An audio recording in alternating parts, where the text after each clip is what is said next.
pa nga dyan nagtatapos ang birthday celebration ni Catherine Bernardo dahil mayroong hinindang sorpresa itong si Alden Richard. Bago ang lahat, huwag niyong kalimutang mag-subscribe at pindutin ang notification bell para maging updated sa ating mga susunod na videos. Kilig na kilig nga ang lahat matapos makita itong si Alden Richard na mayroong bitbit na bulaklak at regalo para kay Catherine Bernardo. Sinasabi nga ng ilan na totoong nanliligaw na itong si Alden Richard dahil mukhang approve lang nga ito kay Mami Min. Sa kanya kasing surprise birthday celebration na ito ay kasama nitong si Catherine Bernardo ang kanyang Mami Min. Ngunit kung makikita nyo nga ay ganito na ka-close itong sina Alden at Catherine na tila ba may something na rin sa kanilang dalawa. Makikita nyo kasi sa kanilang mga ngiti na tila ba nagniningning na ito kapag sila ay nagkakatinginan. Kaya naman sinasabi ng iba na mayroon ng something dito kina Kat at Alden.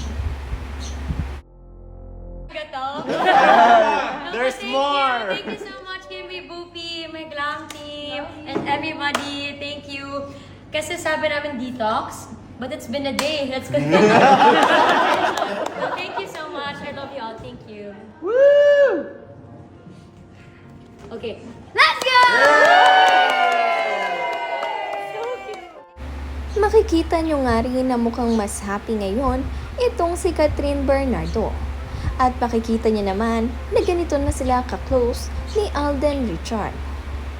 Makikita nyo nga ang mga kamay nitong si Alden na humahaplos sa mga kamay nitong si Catherine Bernardo. Ngunit itong si Catherine ay komportable pa rin kasama itong si Alden Richard. Kaya naman ang kanyang mga fans at supporters kilig na kilig kung totoo mang nanliligaw na sa kanya itong si Alden Richard. Dahil bagay na bagay naman daw silang dalawa. Napakalakas nga ng chemistry nitong sina Catherine Bernardo at Alden Richard. Kaya't kung sila man ay magkakatuluyan, ay magiging masaya daw sila dahil happy ang kanilang idol na si Catherine.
Ano ba yan?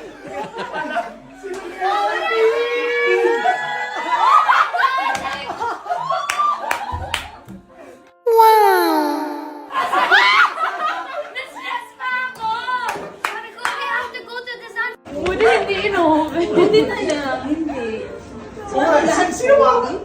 Dapat may sumisilip. Kuya, baka pwede mong silipin. Bin, saan mo kami kung sila?